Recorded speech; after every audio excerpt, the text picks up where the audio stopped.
Cette semaine, nous commençons à étudier la paracha de Shelach, l'histoire où la Torah nous raconte comme Moshe Rabbeinu a choisi les 12 chefs de tribu, les Nessi'im, pour aller explorer la terre d'Israël. De quoi il s'agit? En bref, on est déjà dans le désert depuis un moment, et maintenant le temps est venu pour arriver à destination. Depuis la sortie d'Égypte, on a reçu la Torah, et maintenant Moshe Rabbeinu dit, le temps est venu pour aller monter en Eretz Israël, le pays destiné où nous sommes prévus d'y arriver.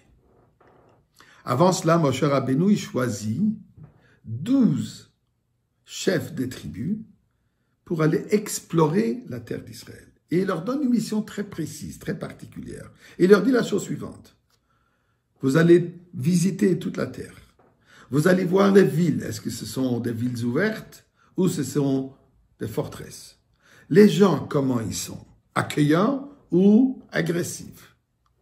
La terre elle-même, est-ce que c'est une terre qui donne des bons fruits? Ramenez tout ça et juste dites-nous ce que vous avez vu. Et effectivement, ce qu'ils font.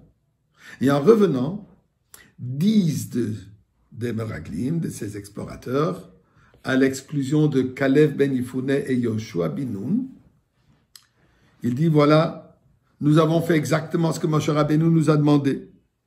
Il dit, Vayomru, Ba'anu el haaretz, nous sommes venus dans cette terre, à chercher l'artano que tu nous as envoyé.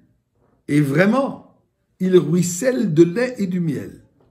Et voici de ses fruits.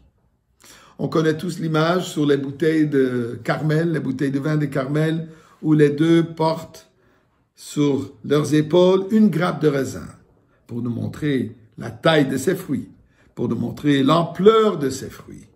Et il continue.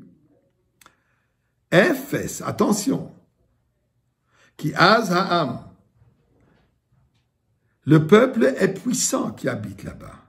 Les villes sont fortifiées et très grandes.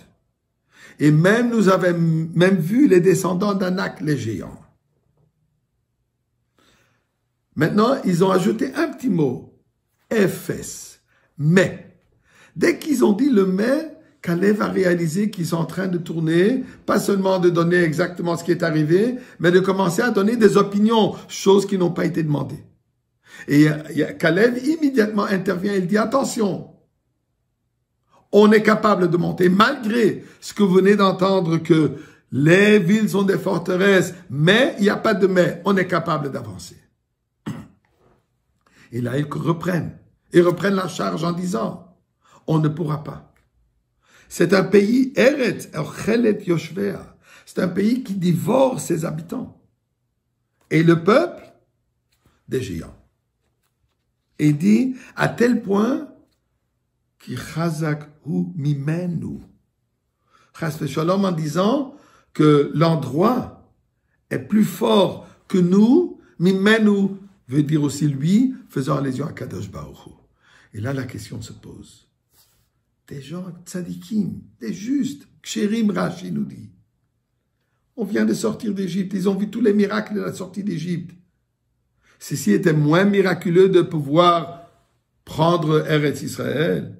Est-ce que Dieu ne pourra pas trouver un moyen comment rentrer en Eretz Israël malgré les géants qui sont là?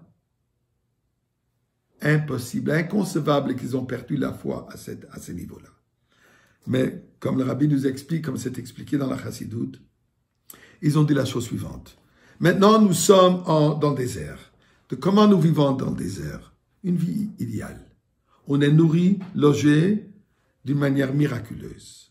La manne du ciel, l'eau qui vient de la pierre, les vêtements arrangés par les nuages. On n'a rien à craindre. Toute la journée, nous sommes assis en train d'étudier la Torah avec le meilleur maître qu'on pourra avoir, Moshe Rabbeinu lui-même. Pourquoi lâcher tout ça? Où est-ce que nous allons aller? En Eretz Israël? Qu'est-ce qui va se passer là-bas? Vous voyez ces fruits? Ce sont des fruits qui demandent un travail immense. Eretz Ochelet Yoshvea. C'est la terre qui va dévorer les habitants. On va être préoccupé avec des choses terrestres au lieu de pouvoir s'occuper de l'étude de la Torah. Ça, c'était une erreur. Pourquoi? Puisque le but est de rentrer en Eretz Israël, de transformer la terre, de transformer le mondain en divin. C'est de cette manière qu'on bâtit le Beth Amikdash.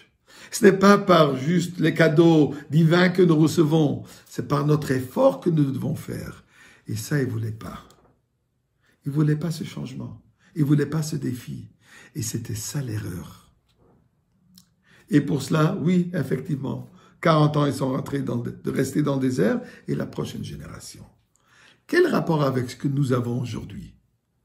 Alors, mes chers amis, si chas v'shalom, demain on sera encore en exil, on ne sera pas encore au Beth Amikdash, on va en discuter. Bezrat Hashem. Et pour le moment, prions Mashiach now.